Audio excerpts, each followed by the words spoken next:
kembali lagi ya teman-teman hadir di acara spesial malam setiap Senin malam, di mana malam hari ini kita akan belajar bersama seorang dokter yang tidak asing lagi buat kita semua teman-teman.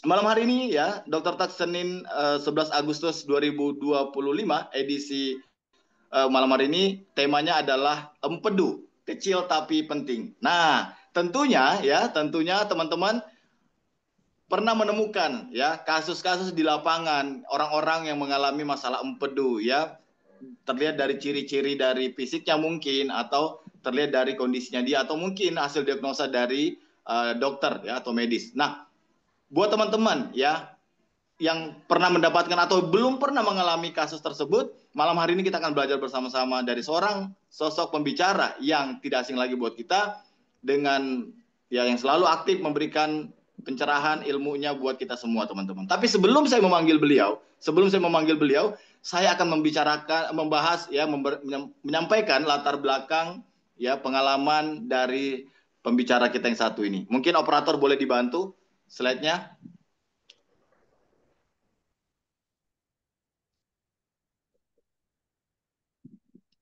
Ayo terus diundang teman-teman, ya semakin malam pembahasannya akan semakin menarik ya. Oke operator, mungkin bisa dibantu untuk slide-nya operator.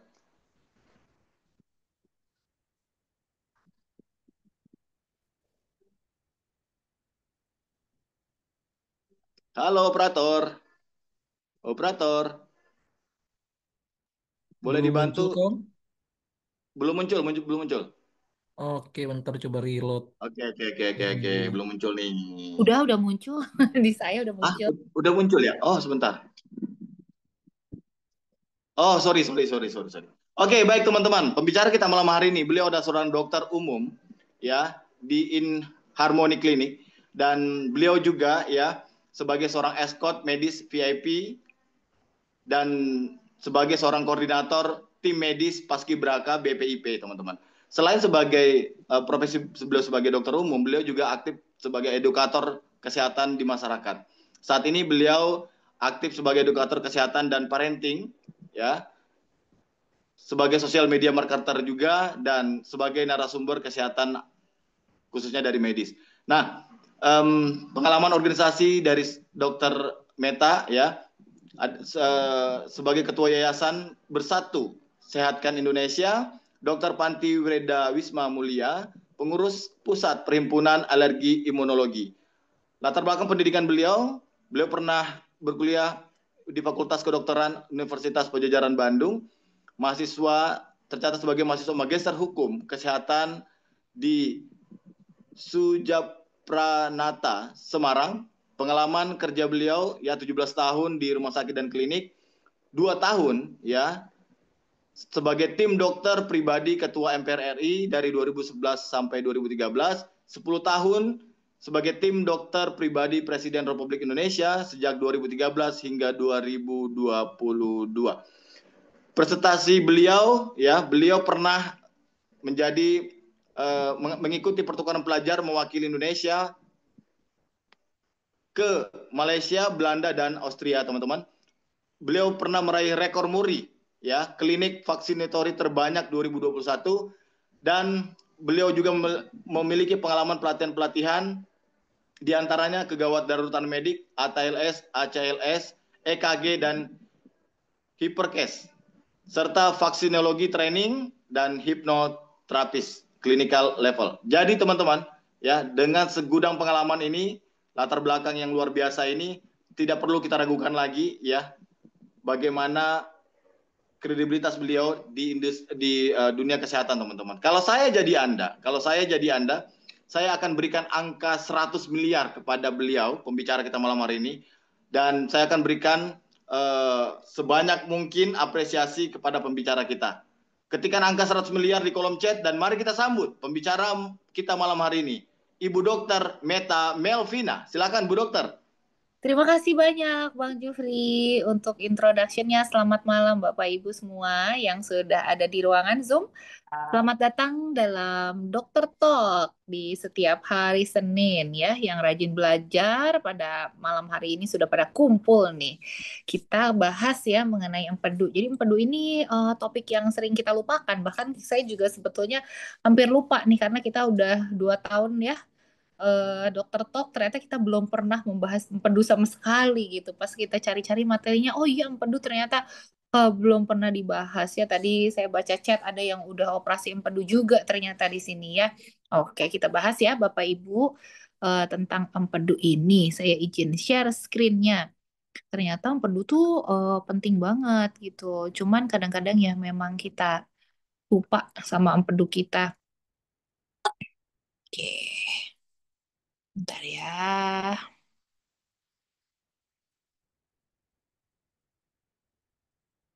Sudah bisa kelihatan materinya? Sudah ya?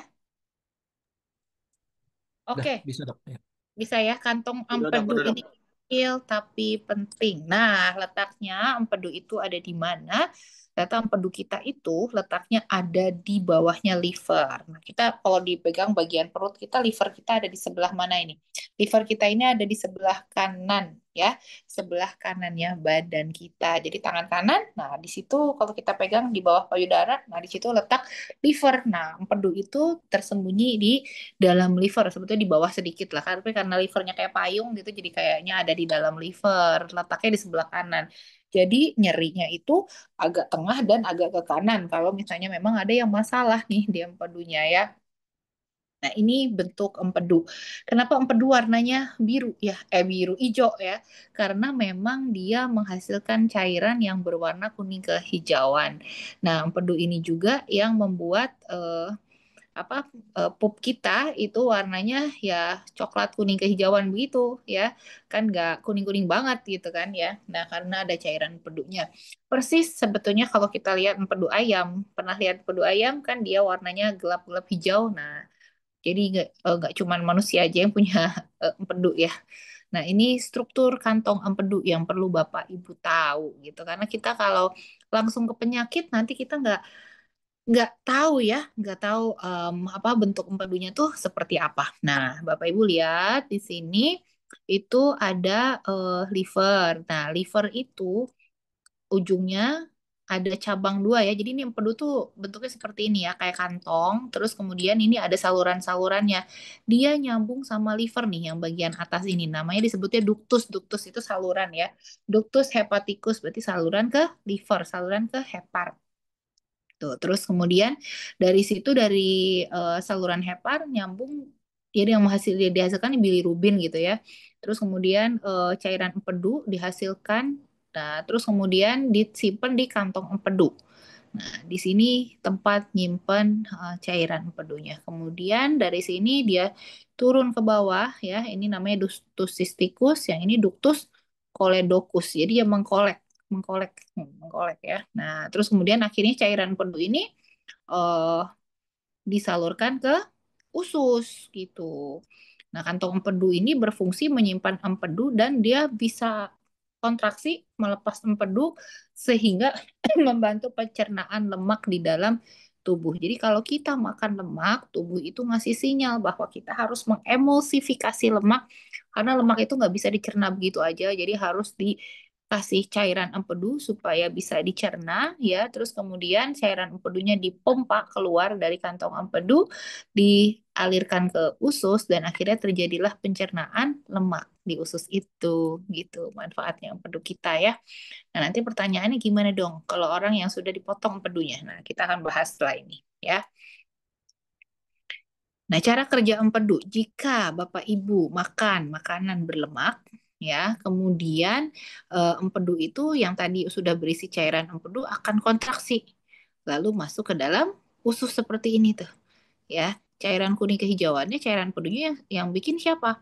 Ya, dari hati gitu. Nah, terus kemudian kerjanya adalah membantu enzim lipase atau emulsifikasi lemak. Jadi lemaknya bisa dicerna oleh tubuh Persis seperti itu. Nah, kalau ada sumbatan di saluran-saluran ini, kira-kira jadi masalah nggak? Masalah kan? Nah, yang bikin sumbatan itu apa? Bisa batu, ya. Bisa juga peradangan. Jadi kalau ada saluran yang meradang atau kantongnya meradang atau infeksi gitu, itu juga bisa menyebabkan eh, penyumbatan sehingga menjadi masalah nih. Nanti kita bisa lihat gejala-gejalanya apa. Ya. Nah, gejala umum gangguan kantong empedu ya, itu pertama adalah nyeri perut terjadi secara mendadak. Jadi nggak kenapa-napa tuh awalnya terus tiba-tiba wah sakit banget perutnya gitu. Kayak orang sakit mah tapi yang sangat akut gitu. Gitu ya. Nah, terus nyeri perutnya tuh mendadak banget. Biasanya terasa di bagian kanan atas karena letak empedu itu di kanan atas. Nah, terus kas lagi rasa nyerinya itu nggak cuma di bagian depan tapi suka tembus ke punggung belakang gitu ya. Nah, terus ada mual, ada muntah yang mengganggu aktivitas sehari-hari, kembung setelah mengkonsumsi makanan tertentu, khususnya makan makanan yang berlemak. Karena dia kan ke squeeze empedunya tapi tersumbat gitu, nggak bisa keluar, langsung terjadi kolik dari daerah situ ya. Nah, rasa kembung ini bisa menimbulkan ketidaknyamanan yang serius gitu. Sampai disebutnya ini adalah jenis nyerinya nyeri kolik bilier. Nyerinya muncul khas setelah makan makanan berlemak. Nah, biasanya dia akan semakin nyeri kalau makan gorengan, makan ayam goreng, atau makan makanan yang berlemak tinggi. Nah, langsung aja dia nyeri banget. Dan kalau memang ada infeksi dan iya ada infeksinya itu dia bisa demam ya. Nah, penumpukan empedu itu bisa karena batuk, infeksi, dan pasti rasanya nyeri itu. Nah, penyebabnya nyerinya kenapa ya? Kok bisa ya empedu kita itu merasakan nyeri? Pertama, batu empedu itu menyumbat saluran. Nah, begitu dia squeeze kantongnya, ternyata kan mampet tuh. Pasti kan jadi nge-squeeze-nya terus-terusan. Karena kan sebetulnya tubuhnya merasa bahwa ada lemak lewat, harus dicerna, dibantu oleh si empedu. Tapi si empedunya nge-squeeze terus ya, mompa terus, tapi nggak bisa keluar. Itu pasti nyeri. Terus kemudian kalau ada peradangan di kantong empedu itu juga sama bisa bikin eh, nyeri ya. Namanya radang. Radang tenggorokan aja nyeri tenggorokannya ya kan. Radang empedu ya pasti empedunya juga nyeri ya. Sama infeksi bakteri yang terjadi di area empedu itu juga bisa bikin nyeri. Nah, ini yang tadi nyeri kolik biliar, nyeri tajam di sisi kanan setelah makan biasanya suka ada mual dan muntah berulang. Bisa kambuhnya seminggu sekali, bisa seminggu 2 kali. Nah, itu tergantung makanannya. Ya. Nah, berbagai pemeriksaan penunjang biasanya diminta sama dokter kalau mau lihat nih, kayak orang orang kalau misalnya pertama kali dibilang gak enak perut gitu ya sama dokter mungkin cuma dikasih obat mah gitu. Tapi kalau bolak-balik mah gitu, ini bener gak nih? Oh, sakitnya sakit mah, jangan-jangan sakit batu empedu gitu. Jadi perlu dicek juga ya. Apalagi kalau sakitnya itu di sebelah kanan gitu. Nah, ini bisa ada pemeriksaan seperti USG, CT scan, atau MRI ya, sama cek darah. Ini penting untuk mendiagnosis gangguan kantong empedu secara tepat. Jadi dilihat empedunya gimana, salurannya gimana, apakah ada batu, terus batunya di saluran atau di salurannya atau di kantongnya. Itu juga bakal beda penanganannya ya. Nah, ini adalah penyakit-penyakit kantong empedu. Jadi ini umumnya sangat umum terjadi ya. Eh, Terus lagi keadaan tenang-tenang, tiba-tiba aja menderita penyakit kantong empedu gitu. Ngomong-ngomong, saya juga punya masalah empedu loh untuk diri saya sendiri gitu. Saya ada batu di empedu saya juga ada batunya gitu ya. Waktu dulu pernah membuat masalah di dalam hidup saya waktu saya usia 14 tahun dan itu sudah pasien yang paling muda tuh kata dokternya saya gitu. Dulu tuh umur 14 tahun terus kemudian ada batu dan dulu kan saya bukan dokter ya masih masih SMP loh 14 tahun itu ya terus kemudian nyerinya kolik sakit banget udah kayak pengen guling-guling gitu rasanya tuh dunia wah sakit sekali lah pokoknya gitu ya kayak pengennya nggak tahan gitu sama rasa sakitnya terus kemudian sama dokternya kan disuruh operasi tuh nah harusnya sih memang benar operasi cuman yang namanya saya juga dulu bukan dokter terus di keluarga nggak ada yang dokter jadi kan takut kalau mau operasi ya jadi akhirnya tuh nggak dioperasi tuh tapi bolak-balik sakit terus gitu kan oh bolak-balik aja terus sakit sampai kurus, sampai nilainya turun gitu. Pokoknya prestasi juga menurun ya jadinya, tapi nggak operasi juga gitu. Dan ternyata lama-lama dia bergulung-gulung si batu makin lama makin besar. Sekarang tiba-tiba dia menjadi besar dan menjadi tidak masalah karena dia besar dan tidak nyangkut gitu dan bentuknya bulat. Nah, jadi kalau misalnya nggak masalah ya nggak perlu bangunin macan tidur. Tahu? Jadi kalau ada batu tapi nggak ada gejala itu sebetulnya nggak perlu bangunin macan tidur, dibiarin aja. Tapi kalau ada batu terus kemudian ada nyeri kolik ya berarti itu batunya entah tajam entah menyumbat. Nah, itu baru kita harus terapi ya.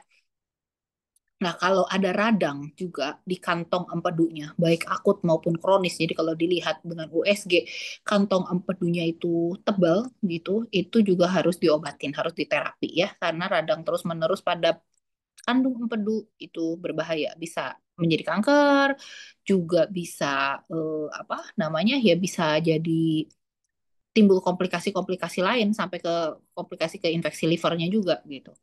Nah, kalau ada batu, ini yang tadi saya bilang, batunya bikin masalah nggak? Kalau batunya nggak bikin masalah, nggak usah diapa-apain. Tapi kalau batunya bikin masalah, harus diterapi. Entah dikasih penghancur batu atau dioperasi ya. Operasi juga macam-macam tekniknya, tergantung lokasi batunya ada di mana. Nah, ini kalau koledoko litiasis, artinya batunya bukan di kantong empedu, tapi di saluran empedunya. Nah, ini bisa menjadi komplikasi serius karena bisa jadi sumbatan, ya kan? Karena dianya adanya di saluran tadi yang cabang-cabang itu. Tuh. Nah, itu biasanya tapi kalau di saluran bisa dicapitin. Sementara kalau batu yang ada di kantong, itu nggak bisa dicapit, tapi harus dipotong kantongnya. Ya. Nah, polip kantong empedu, artinya di kantong empedunya timbul eh, polip polip-polip gitu ya.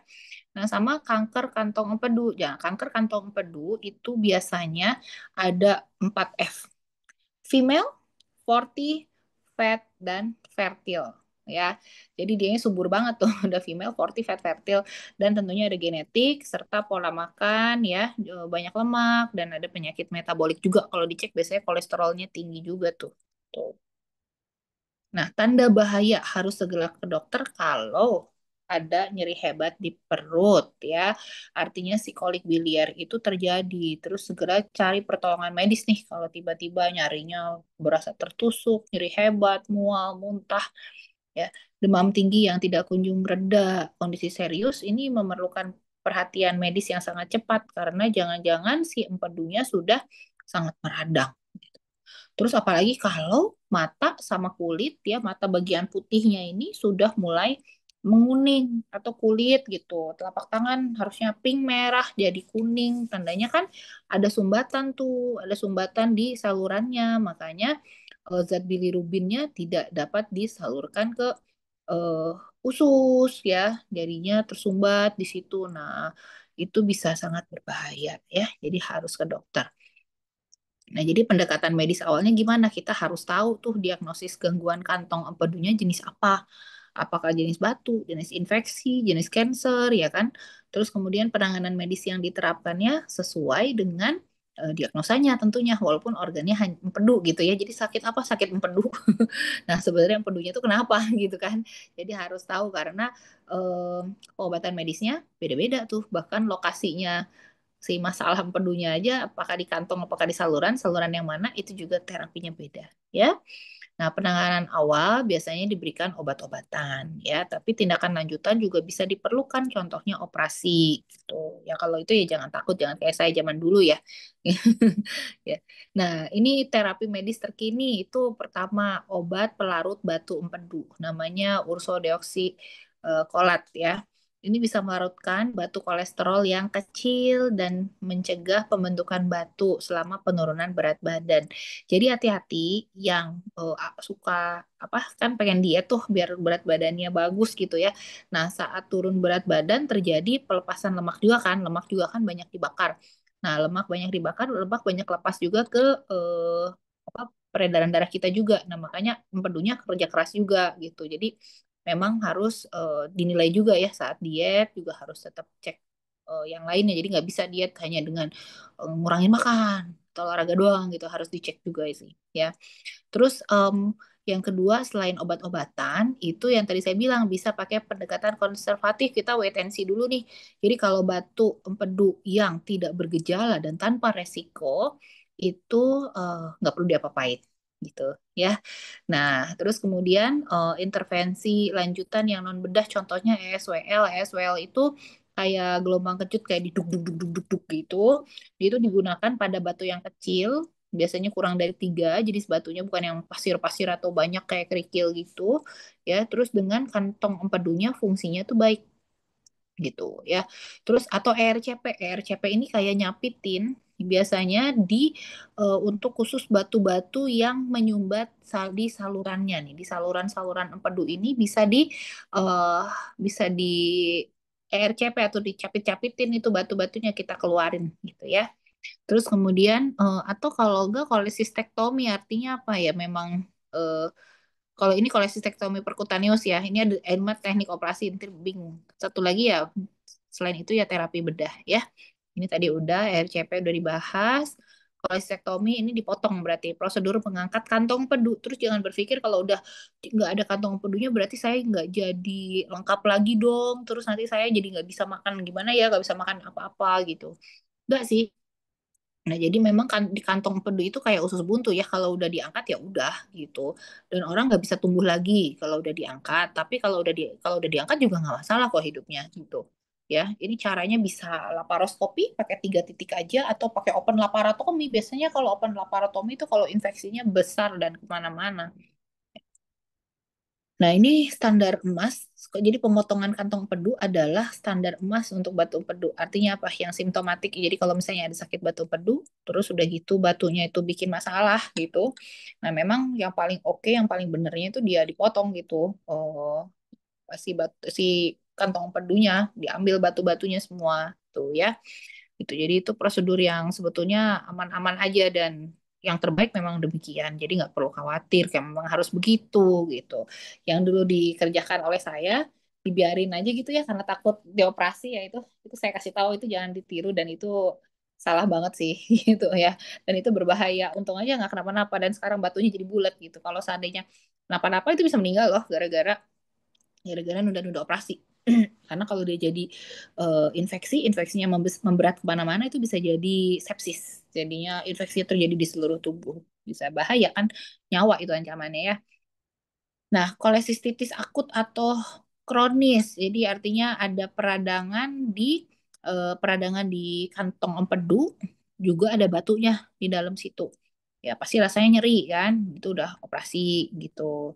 Terus kemudian kolelitiasis komplikasi. Artinya maaf ya ini bahasanya masih bahasa medis. Artinya ada batu di kantong empedu, tapi dia masalah. Contohnya batunya itu adalah terletak di salurannya. Ini masalah atau batu empedunya menyebabkan pankreasnya menjadi meradang karena organ yang dekat di antara empedu itu adalah liver dan pankreas ya seperti yang gambar ini loh. Nah, eh, nah ini yang panjang ini adalah pankreas yang penghasil insulin ya. Jadi ada sambungan-sambungan begini. Nah, jadi kalau satunya meradang, ya bisa radangnya nular ke samping-samping ke organ lainnya. Tuh. Nah, terus kemudian kalau ada biliary dyskinesia artinya pengosongan yang buruk pada kantong empedu kan harusnya squeeze gitu. Terus kemudian keluar semua cairannya. Nanti kosong, diproduksi baru, di squeeze lagi, meremas lagi empedunya, keluar lagi, kosong lagi kan harusnya begitu. Nah, kalau dia nggak bisa nge-squeeze kan lagi numpuk tuh akhirnya si kantongnya gembung. Kalau kayak balon itu balonnya jadi gede ukurannya. Itu juga lebih baik diangkat ya. Terus kemudian kalau ada polip, ada massa atau kecurigaan kanker kantong empedu, itu juga baiknya memang diangkat empedunya. Nah, lalu bagaimana dong kalau orang hidup tanpa empedu? Nah, setelah operasi penting untuk memahami perubahan pencernaan dan cara menyesuaikan diet ya, supaya tubuh juga bisa mencerna lemak dengan adaptasi. Jadinya gimana kalau kita mau makan sesuatu yang berlemak, itu kalau bisa lemaknya dihilangkan dulu. Jadi kalau misalnya makan ayam goreng ya harus ditiriskan sampai dilap gitu ya, sampai pakai tisu tisu makanan terus sampai minyaknya tuh hilang gitu. Kalau bisa gorengnya pakai air fryer gitu. Jadi jangan pakai Jangan pakai minyak goreng, tapi pakai yang udara panas itu loh. Nah, terus kemudian sebisa mungkin menjauhi makanan-makanan berlemak. Karena kalau begitu nggak punya kantong empedu, terus makan berlemaknya hajar bleh ya. Nanti pas lagi baru beres makan, terus perutnya langsung mules gitu, terus langsung keluar pupnya itu ada minyaknya gitu ya. Jadi memang kalau orang udah operasi kantong empedu biasanya sih eh, nggak nambah-nambah terus berat badannya, jadi lebih langsing gitu. Tapi ya, ya memang bukan itu ya. Tapi bukan berarti orang mau langsing terus harus operasi empedu itu enggak, jangan dibalik ya gitu ya. Jadi jangan makan makanan yang banyak lemak nih kalau udah nggak ada kantong empedunya. Karena kan ya memang si livernya akan tetap memproduksi empedu, tapi kan dia nggak ada kantong yang nge-squeeze, jadi dia keluarnya sustain gitu ya. Tetap masih bisa mencerna lemak kok, tapi memang butuh adaptasi dan nggak bisa dibombardir oleh makanan yang langsung tinggi lemak ya. Nah, pasca operasinya itu penting untuk menjaga pola makan sehat, porsi kecil, rendah lemak, dan makannya lebih sering. Ya. Ini mitos dan fakta. Apakah herbal-herbal ini bermanfaat untuk menguruhkan batu? Kan banyak ya orang yang jualan-jualan herbal gitu. Ini untuk batu ini untuk batu itu. Itu sebetulnya bener enggak ya. Jadi kita harus baca juga penelitiannya gimana ya. Jadi penting untuk memahami keakuratan informasi penggunaan herbal dalam pengobatan gangguan kantong empedu ini. Kalau dibilang minyak zaitun bisa meluruhkan batu, itu ternyata menurut penelitian tidak terbukti. Ya, tapi kunyit atau kurkumin itu bisa memperbaiki empedu. Ya, kunyit atau kurkumin bisa memperbaiki empedu. Oke, itu menurut penelitian gitu ya. Nah, lalu gimana supaya kantong empedu kita sehat? Pertama, melakukan diet sehat dan rutin berolahraga. Nah, ini dapat mencegah gangguan kantong empedu gitu. Terus kemudian jangan lupa pola makan seimbang, jangan lupa olahraga, jangan lupa cek kesehatan karena kadang-kadang lupa yang dicek kesehatan saat medical check up itu hanya gula, kolesterol, asam urat ya kan. Sisanya yang lain empedu gitu, gamma GT kayak diperiksa ya, nggak pernah diperiksa gitu ya. Nah, ini produk One More yang mendukung kesehatan empedu apa? Ini jadi jangan sampai latah nih teman-teman juga ya semua penyakit dikasih PNG gitu ya. Ternyata PNG tidak bermanfaat ya untuk empedu. Terus kemudian yang justru yang bermanfaat itu Omevia, Slimstyle, dan Dekamin. Oke? Tapi nggak apa-apa kalau yang sekarang udah pakai PNG, ya gimana ya bukan untuk empedunya. PNG tetap bermanfaat untuk eh metabolisme, untuk kesehatan kita karena kan isinya juga memang bagus. Oke, kita bahas ya PNG ini. PNG kita ini saya tidak rekomendasikan untuk yang empedu karena memang tidak khusus bermanfaat untuk empedu. Nah, ada ginseng merah Korea, glukosamin, ion perak, saponin, germanium organik, kalsium, potasium, dan magnesium. Ya, yang ginseng merah Korea memang ini bisa untuk yang lain-lain ya, untuk antioksidan, melawan diabetes, meningkatkan energi, mengatur kinerja jantung. Germanium organik ini bisa menambah oksigen, meningkatkan produksi energi gitu kan. Tapi kita lihat nih penelitiannya. Ini penelitiannya dari berbagai jurnal, terus kemudian dirangkum ya.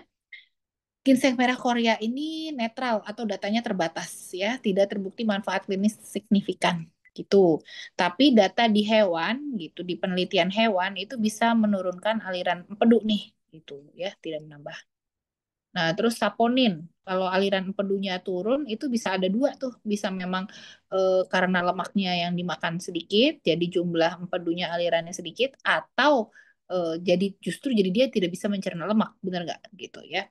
Nah, terus saponin ya. Untuk saponin itu data klinisnya belum ada ya. Nah, terus kemudian untuk ini untuk apa? Untuk ini untuk magnesium, kalsium dan kalium itu ada bukti bahwa magnesium, kalsium dan kalium memang melindungi empedu ya. Jadi ini adalah efek protektif tuh kan magnesium, kalsium, kalium. Tapi kan nggak bukan karena kita mengejar magnesium, kalsium dan kalium terus untuk empedu terus kita jadi harus pakai itu gitu ya. Nah ini kan kita bahas satu-satu ya. Orang yang punya kadar magnesium cukup dengan asupan cukup itu resiko batunya lebih rendah 28%. Penelitian tahun 2024. Terus kemudian penelitian kohort juga ya, kalsium asupannya tinggi, nah resiko terjadinya batu justru 0,3% ya. Terus kemudian kalium ya, itu juga resiko batunya turun ya kalau pakai kalium gitu. Jadi ini semua bisa memproteksi empedu kita biar tetap sehat dari gangguan-gangguan. Nah, sementara ini kita justru perlu hati-hati pada orang yang punya batu empedu, pemberian glukosamin pada orang batu empedu ternyata ada beberapa kasus yang menimbulkan kolestasis, itu artinya si saluran empedunya, si cairan empedunya nggak bisa jalan gitu, nggak bisa beralih ke usus gitu ya. Jadi sinyal ini artinya ya kurang baik ya untuk pasiennya gitu. Jadi harus hati-hati pada pasien yang memang udah punya batu empedu. Nah, ion perak dan germanium organik. Ion perak ini tidak dianjurkan karena eh, tidak ada manfaat untuk empedu, toksisitas untuk hewan ya. Ini mah kalau dosis tinggi ya. Tapi kan kita ini nggak dosis tinggi, jadi sebetulnya nggak ada hubungannya. Nah, terus kemudian germanium organik ini eh, apa? Kalau jumlahnya banyak bisa menyebabkan gagal ginjal, tapi kan ini kan jumlahnya nggak banyak. Ini kan penelitian saya bacakan dari memang dari jurnalnya ya gitu ya. Jadi ini tidak ada manfaatnya intinya untuk empedu gitu. Oke. Nah, terus yang slim style ya, yang slim style itu ada isinya dalamnya spirulina, palmitol tripeptid, L-carnitin, jahe, teh hijau, guarana, sama Garcinia cambogia. Nah, kenapa ini bisa dipakai? Kita akan bahas satu-satu ya, karena di dalam produk ini tuh kan isinya banyak. Nah, orang yang dengan batu empedu atau kita tahu tadi ada masalah empedu, biasanya female fat 40 fertile gitu kan. Jadi gemuk gitu kan, dia harus turunkan berat badan gitu ya. Nah, Slim Cell ini sangat bermanfaat untuk metabolisme dia. Karena memang spirulina yang saya tampilkan di slide ini adalah memang yang berdasarkan penelitian-penelitian ya. Ini tahun 2019 penelitiannya bahwa suplementasi spirulina bisa mengurangi berat badan dan body mass index pada orang yang memang kelebihan berat badan. Terus, jadi gunanya spirulina atau ganggang laut itu apa? Mengurangi berat badan, menurunkan indeks massa tubuh, menurunkan lingkar pinggang. Terus untuk orang yang obesitas, spirulina juga bisa mengurangi nafsu makan dan meningkatkan metabolisme lemak. Jadi bagus ya untuk membantu mencerna lemak juga gitu. Nah, tahun 2024 ini ada penelitian yang melaporkan bahwa spirulina dapat meningkatkan profil lipid, profil lemak ya, dan membantu penurunan berat badan pada individu yang menjalani penurunan berat badan. Jadi artinya apa ya, lemaknya dari tubuh yang nempel itu dipindahkan ke darah terus kemudian dihancurkan di situ ya, metabolisme. Nah, ini L-carnitin. Ini L-carnitin ini gunanya ya untuk mengangkut asam lemak ke mitokondria untuk dibakar menjadi energi. Jadi bisa juga mengurangi berat badan ya. Jahe, jahe ini kita tahu kalau makan jahe anget ya kan. Nah, jahe itu eh, memiliki sifat termogenik dan dapat meningkatkan metabolisme. Jadi anget gitu kalau kalau makan jahe itu, dan bisa meningkatkan pembakaran kalori dan pengurangan nafsu makan. Ya, terus ada penelitian meta-analisis juga menunjukkan bahwa konsumsi jahe dapat mengurangi berat badan, body mass index, dan lingkar pinggang. Ya, tahun 2019 itu juga ada penelitian lain tuh bahwa jahe memang bisa nurunin berat badan ya. Nah, ini eh, palmitoyl tripeptid itu jadi kalau kita udah langsingan gitu ya, jadi dianya nggak kendor kulitnya gitu aja sih. Nah, sementara teh hijau kita udah tahu banyak sekali manfaat teh hijau ya. Nah, dia salah satunya bisa meningkatkan oksidasi lemak dan metabolisme gitu. Terus dia juga bisa menurunkan berat badan. Selain itu dia ada anti cancer, anti diabetes, anti obesitas, memperbaiki gangguan pencernaan ya. Oke. Nah, ini guarana ini mengandung kafein tinggi yang dikaitkan dengan peningkatan metabolisme dan pengurangan berat badan juga gitu. Nah, ini adalah obat tradisional dari Amazon. Dia kerjanya mempercepat metabolisme. Jadi buat orang yang susah turun berat badan itu metabolismenya bisa dipercepat oleh guarana ya, meningkatkan energi lebih banyak, terus menurunkan kolesterol, tekanan darah tinggi, meningkatkan pembakaran lemak. Nah, ini Garcinia Cambodia ini ada di dalam Slim Style nih semuanya nih. Membuat kita tuh lebih cepat kenyang, tidak mudah lapar, dan membatasi konsumsi yang tidak perlu ya. Karena kalau kita perutnya kenyang kan kita nggak kepengen craving makan lagi gitu. Nah, ini dalam omevia itu ada omega 3, koenzim Q10, DHEA, dan pregnenolon ya. Ini adalah penelitian-penelitian tentang omega 3. Jadi omega 3 dengan obat yang penurun apa tadi penghancur lemak tadi ya. Ya, itu bisa mempercepat pelarutan batu kolesterol gitu. Terus kemudian omega 3 ini bisa memperbaiki motilitas atau tadi squeezingnya apa namanya peremasannya kantong empedu gitu. Jadi saluran cairan empedunya disirkulasi lebih baik. Nah, terus kemudian ada studi lain, kadar omega 3 lebih tinggi ya, itu resiko untuk terjadinya eh, pembentukan batu atau radang pada empedu gitu ya, pembentukan batu empedu atau radang empedu itu lebih rendah. Jadi dengan orang yang konsumsi omega 3 lebih tinggi. Terus koenzim Q10 itu juga bisa melindungi aliran empedu dan status redox pada hewan. Kalau ini penelitiannya di hewan. Nah, DHEA juga ini melindungi hepatosit atau sel liver gitu dari eh, toksisitas asam empedu. Jadi empedu itu kan ada ya cairannya namanya cairan empedu. Cairan empedu itu pahit, asem banget gitu ya. Nah, kadang-kadang kalau dia reflux begitu, terus nge-squeeze terus kemudian ada yang balik ke liver itu bisa bikin livernya juga masalah. Makanya kalau di situ banyak bakteri, terus kemudian ada yang nge-squeeze, ada yang reflux naik ke atas, itu juga bisa kena livernya jadi masalah. Nah, ini juga bermanfaat nih si pregnenolonnya ya. Pregnenolon ini membantu modulasi komposisi empedu dan mencegah batu. Penelitian pada hewan yang demikian. Itu yang tadi saya bacakan ini dirinci semuanya nih. Dirinci jadi omega 3, koenzim Q10, DHEA dan pregnenolon ini ternyata memang bermanfaat sekali untuk kesehatan empedu kita gitu. Nah, selanjutnya bagaimana tentang vitamin-vitamin nih seperti D3, K2, magnesium dan vitamin C. Ternyata dekamin ini bisa membantu penurunan berat badan. Ya, membantu tubuh menyerap kalsium, terus kemudian sementara kita tahu kalsium dan Fit D juga bisa menekan nafsu makan ya, mengurangi risiko diabetes dan penyakit kardiovaskular. Nah, ini kalau kita lihat ini berdasarkan penelitian-penelitian ya, penelitian-penelitiannya tuh ada di sini tuh. Nah, jadi ini semua bermanfaat nih bahwa vitamin D, magnesium, dan vitamin K2 memang bermanfaat untuk empedu. Ini adalah cara-cara kerjanya mereka. Bagaimana Fit D bermanfaat untuk empedu, bagaimana magnesium bermanfaat untuk empedu, bagaimana vitamin K2 bermanfaat untuk empedu. Begitu ya. Jadi ini kalau kita lihat yang bermanfaat, yang saya rekomendasikan itu untuk masalah empedu adalah Omevia, Slim Style, dan Dekamin. Oke, demikian saya kembalikan kepada moderator Bang Jufri. Oke, teman-teman semuanya. Ih, keren banget ya materi malam hari ini, teman-teman. Jadi kita mulai tahu nih ya, bagaimana empedu itu ya apa manfaatnya gitu, apa cara kerjanya seperti apa ya, terus ciri-ciri terjadi di fisik kita seperti apa kalau misalkan empedunya bermasalah. Halo,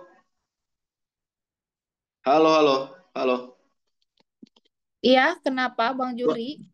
Ya, suara saya kedengaran dengan jelas, teman-teman? Kedengeran? Oke, oke, baik. Ya, sekarang kita buka pertanyaan ya terkait materi yang tadi sudah disampaikan oleh Ibu Dokter Meta, dan sepertinya sudah ada yang mulai bertanya, Bu Dokter. Ya, kita langsung saja ke pertanyaan-pertanyaan dari teman-teman. Oke, pertanyaan pertama. Oke, ini mungkin agak sedikit berbeda dengan tema kita, tapi saya coba bacakan dulu ya teman-temannya. Kalau di kepala semacam kena tumor itu apa ya, Dok? Gimana, Dok? Mau dijawab atau gimana nih? Iya, sebenarnya nggak nyambung ya kepala ya. Nggak nyambung, iya. Tumor kepala tuh bisa macam-macam. Iya. Kan struktur kepala kita juga ada kulit, ada tulang, ada dalamnya otak ya. Jadi kita harus tahu tuh tumornya dari mana gitu. Apakah dari kulit? Kalau dari kulit ya kemungkinan lemak juga gitu. Ya, itu aja. Oke. Berikutnya ya. Kalau orang yang tidak punya empedu, apa tidak bisa minum susu? Tuh. Oh bisa, nggak masalah. Yang penting susunya yang low fat. Ya, susu Oh, itu kan oh masalahnya lemak ini ya. low. Rendah lemak Kalau ya, Dok? full cream, nah kalau full cream itu kan tinggi lemaknya ya. Yang low fat nggak apa-apa. Ya. Oke, oke, oke, oke. Next berikutnya teman-teman kita bacakan, Dok. dari Juni ya. Dok, menurut info dari luar bahwa kunyit itu kurang baik dikonsumsi terlalu untuk kesehatan tubuh. Itu gimana, Dok? Nggak baiknya di sebelah mananya tuh, bagian mananya. Sebetulnya kunyit itu banyak manfaatnya, tapi saya taunya gini ya, kita tuh kalau segala sesuatu berlebih itu dalam tubuh kita ya, itu nggak baik. Kita makan kayak vitamin terlalu banyak juga nggak baik, memperberat kerja ginjal kan, padahal vitamin dibutuhkan tubuh gitu. Nah, terus kemudian kalau kita makan buah terlalu banyak, itu juga bisa buah nih terlalu banyak banget gitu ya itu kan elektrolit kita juga bisa jadi imbalance gitu terus perut juga bisa mules-mules saya pernah ada pasien ya dia kayak pengen nurunin tensi gitu terus kemudian dia apa kolesterol gitu terus dia dapat info nggak tahu dari mana ya dia makan belimbing jus belimbing setiap hari gitu jadi kayak satu hari itu bisa 9 belimbing karena pagi 3 siang 3 malam 3 terus sebentar nggak nyampe seminggu dia masuk ke rumah sakit karena kelainan elektrolit dong gitu. Jadi segala sesuatu yang berlebih nggak banyak, nggak baik. Tapi kalau makan yang nggak banyak-banyak, itu justru nutrisi yang dibutuhkan oleh tubuh ya. Mm. Iya, jadi kuncinya bukan soal kunyitnya, tapi takarannya ya, Bu Dokter ya. Jangan sampai Ya, berlebihan. iya. Oke, siap. Oke, berikutnya ya teman-teman ya, kita bacakan dari ini Infinix X6837 ini. Kalau untuk Iya, case tulang lah. rawan yang tumbuh di bagian tumit. Ini kayaknya agak sedikit ini dok. Tapi mungkin boleh diberikan penjelasan sih dok ini. Kalau untuk case tulang rawan yang tumbuh di bagian tumit, gimana ya dok? Haruskah dilakukan pengikisan atau gimana? Bisakah pakai PNG? Oke, kita ini masih punya waktu ya, jadi saya jawab aja. Untuk ini adalah kasusnya diagnosanya namanya plantar fasciitis. Jadi itu adalah sebetulnya eh, pengapuran pada bagian tumit. Jadi pas lagi pagi-pagi tuh ninjak ninjak ninjak bumi itu rasanya sakit banget gitu karena di bagian tulang tumitnya itu tumbuh penulangan baru. Yaitu dilihat dulu grade-nya grade berapa. Kalau dia memang runcing banget sampai kayak duri, ya itu lebih baik dikikis. Tapi kalau dia nggak runcing banget, terus ada harapan dia tuh bisa kayaknya bisa deh nanti dia ujungnya jadi menumpul gitu ya. Itu pakai PNG terus kemudian eh, pakai diganti titik tumpunya tuh jangan ditumit jadi pakai sepatu yang justru agak agak agak tinggi gitu ya. Oh, kalau sendal tuh yang merek Konichiwa tuh jadi sendalnya tuh agak jungkit belakangnya tuh jadi kayak wedges gitu ya. Jadi titik tumpunya berubah ke depan jempol jadi nggak ditumit gitu. Nah, terus pakai PNG itu sangat bagus untuk anti radangnya ya. Terus vitaminnya ya bisa pakai itu tuh bisa pakai kayak Dekamin atau dan B12 plus ya. Oke, lanjut. Oke. Oke, jadi bisa ini ya teman-teman ya yang sudah bertanya tadi. Berikutnya Bu Aji. Ya, izin tanya dokter cantik, perkenalkan saya Bu Aji dari Bandung Barat. Terjadinya batu empedu karena apa ya? Terus kalau pakai produk One More, apakah bisa menghancurkan batu empedu? Terima kasih. Oke, terima kasih Bu Aji pertanyaannya ya yang udah datang dari awal tadi ya. Nah, Hmm, untuk apa ya batu empedu terjadi karena apa? Yang namanya batu ya. Batu itu semua batu di dunia itu terjadi karena deposit atau sedimentasi kan. Batu ginjal itu juga sedimentasi, batu asam urat ya kan.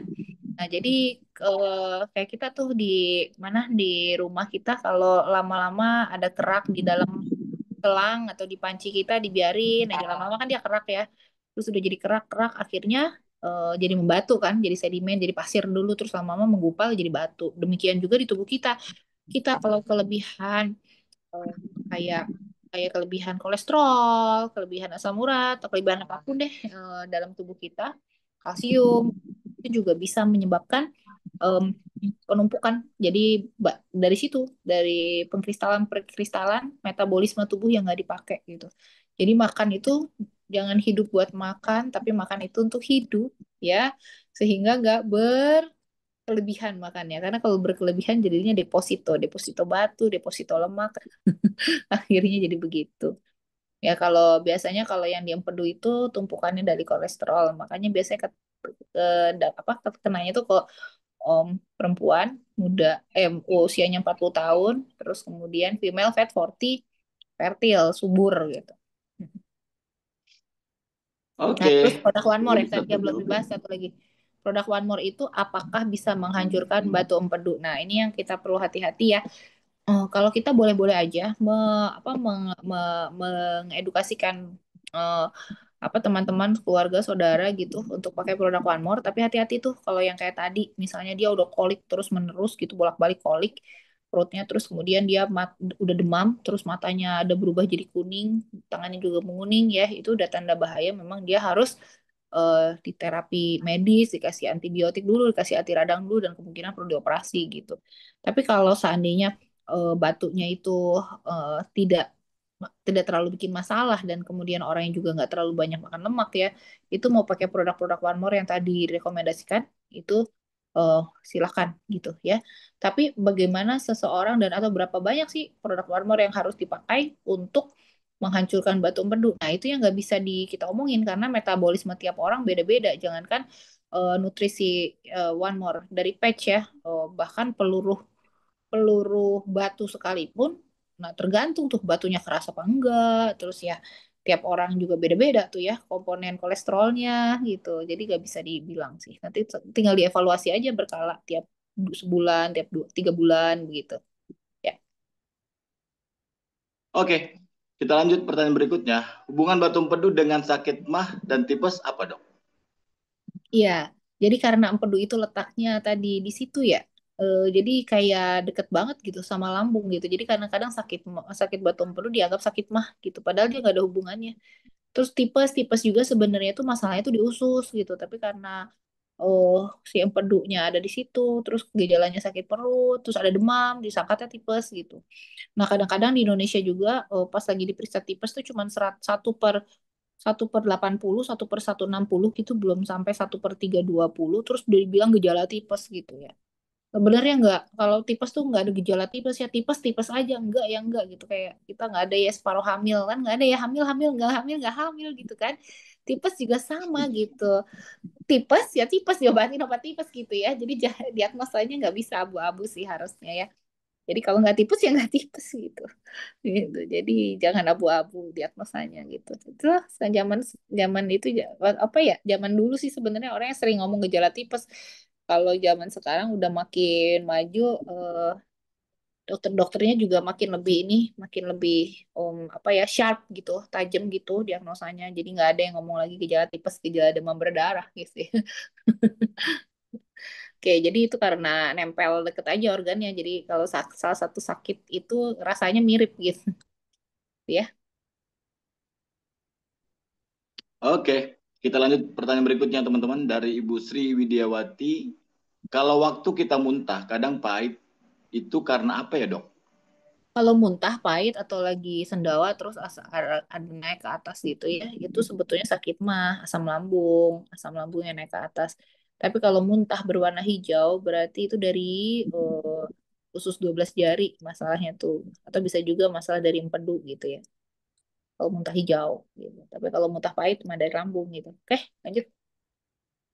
Oke, berikutnya Zulfikar. Saya Zul dari Jambi, diagnosa dokter setelah cek USG ada beberapa batu empedu di perut sebelah kanan ukuran 7 sampai 9 mili yang selalu meradang tiba-tiba.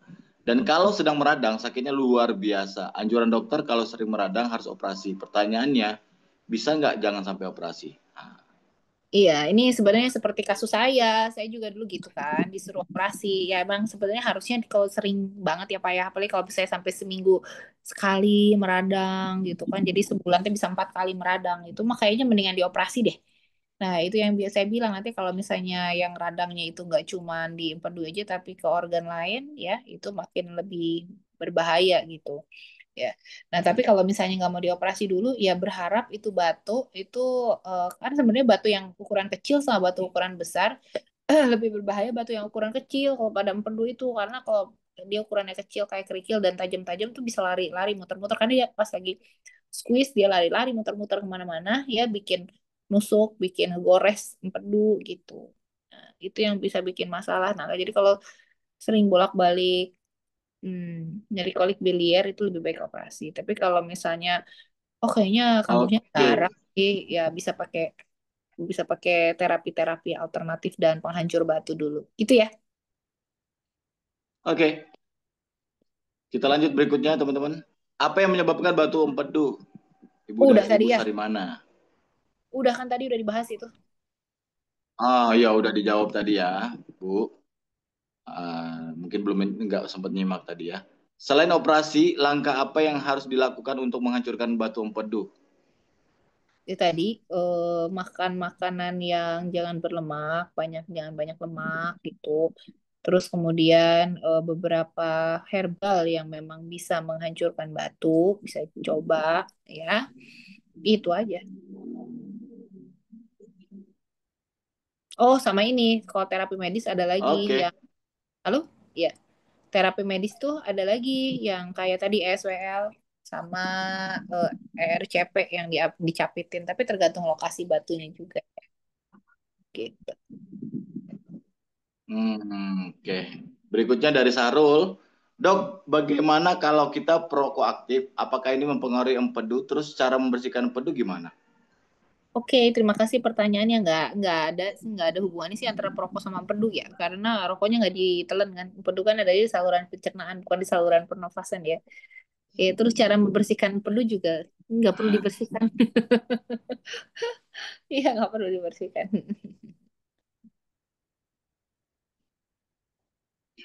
Nggak perlu dibersihkan, Bu Dokter ya? Nggak perlu dibersihkan. Nah, itu punya Oke. punya mau dibersihin mau rumah aja mau dibersihin. Empedu mah udah ada ininya sendiri, udah ada kerjanya sendiri. Oh, siap, siap, siap. Oke, berikutnya dari Agus Bengkulu. Izin Bu Dokter, saya lalu berat saya apa nih? Berat 70 kilo. Saya dulu berat 70 kilo. Saat ini sudah 110 kilo. Saya sering di bagian ulu hati seperti kram. Apakah itu termasuk dalam kategori empedu rusak? Oh, bisa juga, tapi belum tentu ya. Tapi ngomong-ngomong kenapa ini, sebenarnya kenapa ini timbangannya tiba-tiba naik sampai 40 kilo gitu? Apa yang terjadi? Kenapa nggak bisa dipakai? Oh, belum. Aku pulang ya, Dok. Ya. Maaf ya, tadi saya ada intermezzo sedikit ini. Oh, Oke, ada, siap Bu Dokter. ada tim. Oke, udah.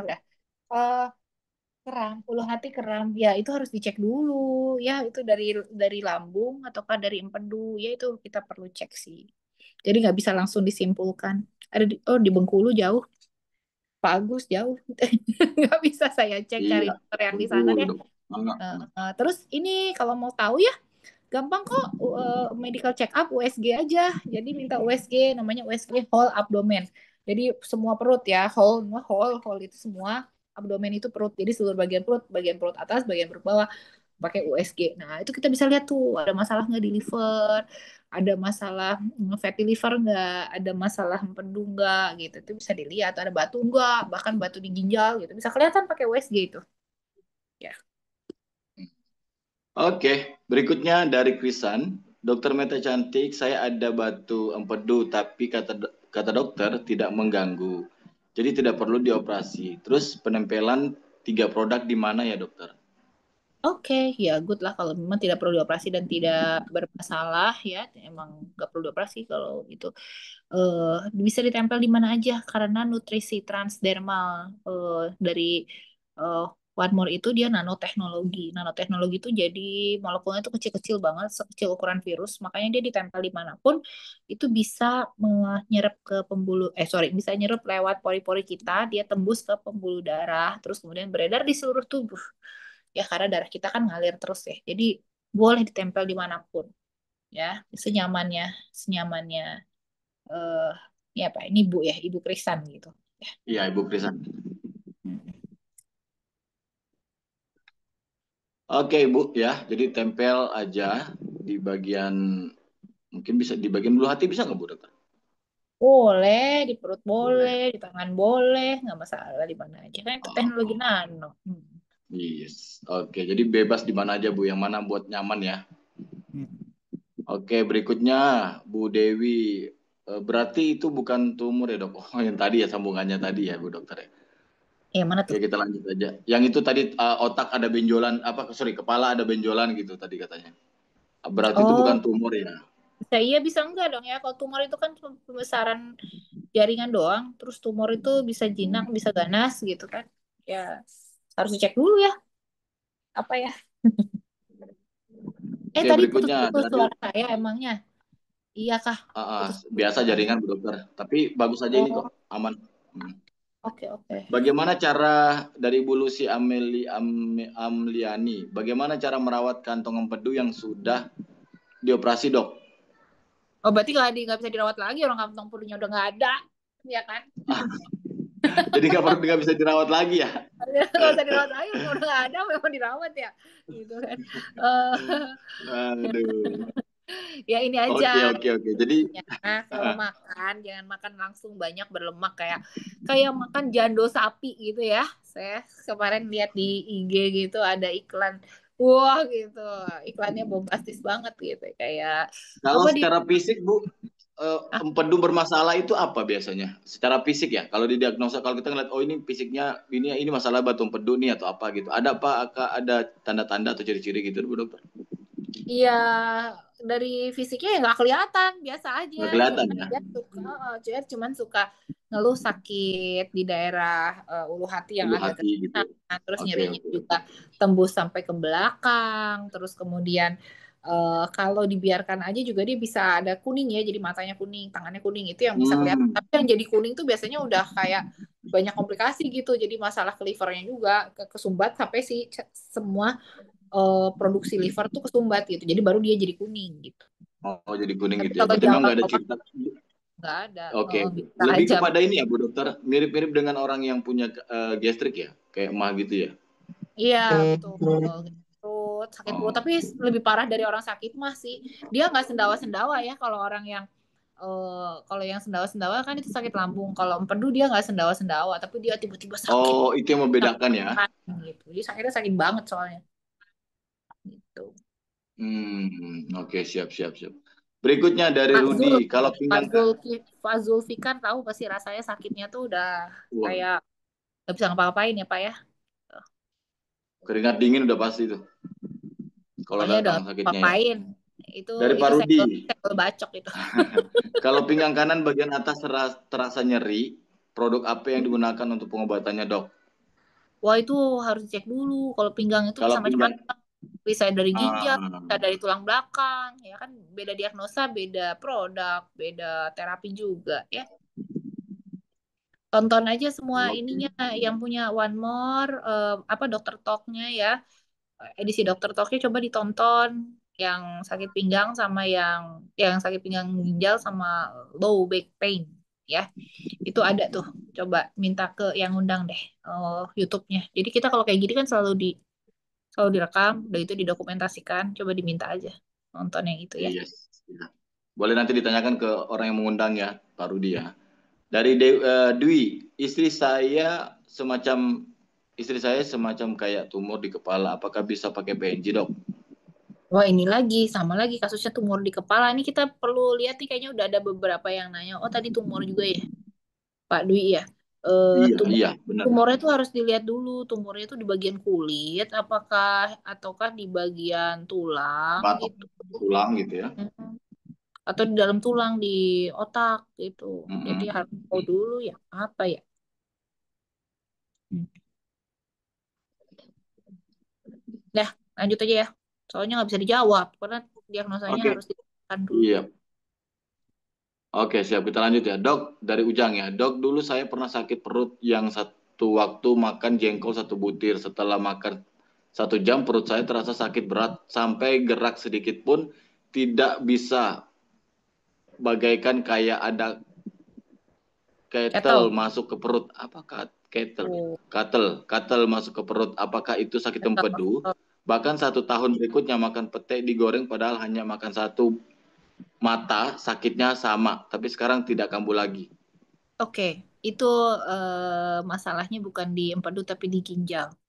Itu metabolismenya Pak Ujang itu sangat sensitif terhadap kayak gitu ya, pete, jengkol. Nah, itu ada asam jengkolat itu bisa menginduce masalah di ginjal sih. Jadi kemungkinan masalahnya ginjal bukan empedu ya. Itu ya. Jadi gimana ya jangan jangan makan yang begituan lagi, jauhi gitu. Terus kemudian eh cek gitu ginjalnya gimana, fungsi ginjalnya baik apa enggak saat ini ya. Bang Juhri hilang. Oke, lanjut Bang Juhri. Yes, jaringan saya keluar nih ini. Iya, Aduh, nggak mana apa lagi pertanyaannya? Pada hilang udah. semua nih pertanyaannya. Oh, ya udah saya yang baca deh. Ada kok ini pertanyaannya. Ini ada ada anak umur 16 tahun, 1 minggu kemarin demam setiap malam katanya. Terus terlihat lemes, matanya juga ada kuning. Apakah anak ini gejala batu 16 tahun? Kalau saya rasa kok kelihatannya enggak ya kalau dengar dari ceritanya ya. Coba dicek ke arah paru-paru dan mungkin itu tampak kuningnya karena anemia. Nah, bisa dilihat di bagian bawah bola mata, mata sini, sorry. Matanya digini bukan bola mata ya. Jadi mata kita kalau diginiin bagian sini harusnya warnanya pink, merah gitu. Tapi kalau warnanya di situ pucat, tandanya ya dia mungkin kurang darah. Kurang darah itu bisa disebabkan oleh adanya penyakit kronik juga. Ya, dicek, oke? Terus ini Oke. belum muncul lagi ya? Ini ada nih penyakit Belum tumor muncul, Bu. di rahim. Gak usah lah ya, tumor bagian rahim. Ntar Dikit-dikit kayaknya kita bisa bahas minggu depan deh soal tumor ini. boleh. Coba diperjelas tumor kepala tuh apa sih maksudnya? Mm-mm. Makanya biar lebih jelas nanti kita coba akan bahas di next ya teman-teman, tema berikutnya masalah tumor, biar pertanyaan Anda bisa kita jawab di minggu depan ya. Ya, ini aja nih Oke, ada yang bagus kayaknya nih. apa tuh? Dua lagi aja kali ya. Dua lagi dok. Oke, ini ada bagaimana cara membedakan sakit empedu dan dan lambung nih di saat sakit. Itu nyaris nggak bisa dibedain karena rasanya sakit, rasa ketonjok gitu ya. Jadi kayak kepelintir, ketonjok jadi satu gitu kan jadi mirip karena lambung sama empedunya letaknya di situ, deket-deket situ gitu. Tapi biasanya yang empedu tuh ada rasa tembus ke belakang punggung gitu. Terus kemudian apa disertai mual muntah yang hebat. Biasanya susah banget untuk masukin makanan juga gitu ya. Terus ini nih perut sebelah mana Pak, dari Pak Juni apa Bu Juni? Ya di perut sebelah kanan ya kalau empedu itu, kalau lambung itu lebih ke arah tengah itu. Terus ini ada apa? Ada ada testimoni nih dari Ibu Siti Kalimah Lubuk Linggau. Alhamdulillah dok, Oh, dulu saya pernah punya customer dengan keluhan batu empedu dan harus dioperasi. Tapi pasiennya takut operasi. Kok jadi sama kayak saya?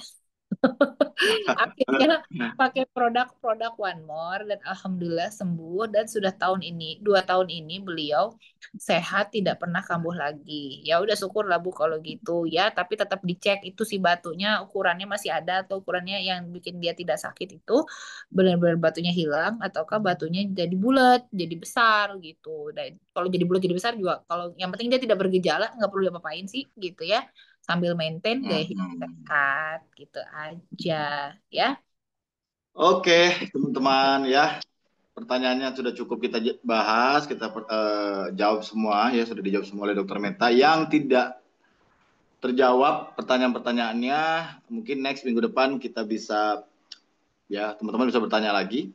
Kayaknya besok atau minggu depan kita bisa bahas tentang tumor kayaknya Bu Dokter. Gimana? Boleh coba Pak Pak Bang Juhri kalau boleh ini orang Mhm, yang mhm, pada datang malam ini yang belum terjawab tentang tumor kan kita mhm. berharap jawabannya apa ya sangat bermanfaat gitu untuk mereka. Jadi kan harus diagnosanya harus lebih sharp, lebih tajam. Betul, betul, betul, Nah, betul. coba itu dikontak-kontakin nih ada yang namanya eh Pak Octavia apa ya? Ini apa Octavia? Pokoknya namanya ini Octavia nih. Katanya hasil CT scan MRI kepala istri saya di kepala Iya, otak iya, saya. iya. Ini coba di kotak bentuk bentuk apa bentuk hasil MRI-nya yang dibilang ada semacam kayak tumor tuh apa gitu.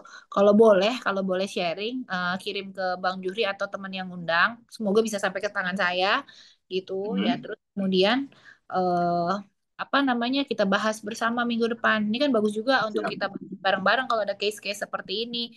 Ya sama tadi Pak Dwi juga ya. Pak Dwi bukan tadi ya?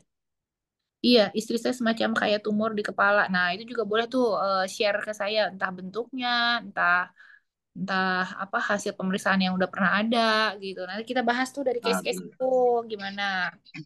ya, Kalau boleh ya kalau teman-teman boleh ya. Nanti kasih kalau ada yang, kasih kalau saya ada di yang, hari Rabu ya, paling lambat ya. oke, siap. Oke teman-teman ya, tadi jadi kalau ada yang dapat case atau sedang mengalami hal tersebut, boleh nanti dikirim atau kalau memang ada filenya bisa dikirim ke leadernya, nanti dikirim ke manajemen untuk dibahas nanti di minggu depan. Kemungkinan kita akan bahas masalah tumor, biar ini juga kayaknya menarik sih kalau untuk tumor ya saat ini ya, kalau mau dibahas ya minggu depan. Jadi teman-teman bisa nanti kumpulkan tumor kepala atau mungkin yang lain nanti bisa dikembangkan lah Bu Dokter ya. Nah teman-teman yang punya case atau testimoni atau pengalaman di lapangan bisa nanti di sharing di edisi Product Talk Senin depan ya, seperti itu. Nah maka berakhir juga acara kita malam hari ini, tapi sebelum kita menutup acara, saya mau pilih dulu siapa yang berhak mendapatkan hadiah door prize malam hari ini, teman-teman ya. Tentunya sesuai penilaian kita, mereka-mereka yang mendapat hadiah door prize, bukan mereka sih, salah satu dari Anda yang mendapatkan door prize malam hari ini yang aktif ya on cam dari awal. Semoga bermanfaat ya materi malam ini. Alhamdulillah, insya Allah bermanfaat banget Bu Dokter. Ya. On cam dari awal dan betul-betul menyimak serta juga aktif bertanya ya. Bengkulu Pak Jody, oke, siap. Oke, saya bisa melihat di sini ya ada beberapa orang ya. Tadi di awal itu yang aktif itu yang on cam itu sedikit banget ya. Sedikit banget. Begitu dengar omongan, dengar mau door prize pada buka semua. Halo. Ya. Sorry ya, gue udah catat ya, gue sudah tahu ya siapa orangnya ya, sorry ya. Begitu mau bilang door prize pada buka kamera semua, aduh ketahuan banget ngincar door prize. Ya, oke teman-teman malam hari ini saya berikan ya dan manajemen memilih door prize ini diberikan kepada saudara Ibu Aji dari Bandung. Ya, selamat Ibu Aji, karena dari awal Bu Aji sudah on cam ya. Mana Bu Aji? Halo Bu Aji, assalamualaikum. Halo, bisa diinikan, bisa dibuka. Halo Bu Aji. Terima kasih banyak Coach. Selamat Bu Aji, door prize-nya malam hari ini. Alhamdulillah. Ditunggu ya produknya dari manajemen ya. Oke. Siap Coach, terima kasih. Oke. Selamat buat yang mendapatkan door prize malam hari ini, dan yang belum mendapatkan door prize malam hari ini jangan berkecil hati, terus hadiri Dr. Talk setiap Senin malam ya. Besok malam, Senin malam, minggu depan kita akan bahas tentang tumor insya Allah. Jadi pastikan teman-teman hadir mulai awal on cam ya, mulai awal on cam. Jangan begitu dengar door prize pada on cam. Halo. Ya. Oke teman-teman sekalian, ya terima kasih telah hadir di acara kita malam hari ini. Lebih dan kurangnya kami mohon maaf. Apabila ada salah kata, ada salah bahasa, kami mohon maaf. Ya, kesempurnaan hanya milik Allah, kesalahan daripada kita semuanya. Ya, sampai jumpa di Product Talk berikutnya di edisi Senin minggu depan dengan tema yang menarik dan tentunya dan undang lebih banyak orang lain lagi. Assalamualaikum warahmatullahi wabarakatuh. Waalaikumsalam. Terima kasih Bu Dokter Meta. Mari kita berikan aplaus, berikan ucapan terima kasih kepada Bu Dokter Meta atas materinya pada malam hari ini teman-teman. Ketik angka 100 miliar lagi buat beliau ya sebelum meninggalkan room kita malam hari ini teman-teman. Terima kasih Bu Dokter, sehat selalu. Sampai kami dengan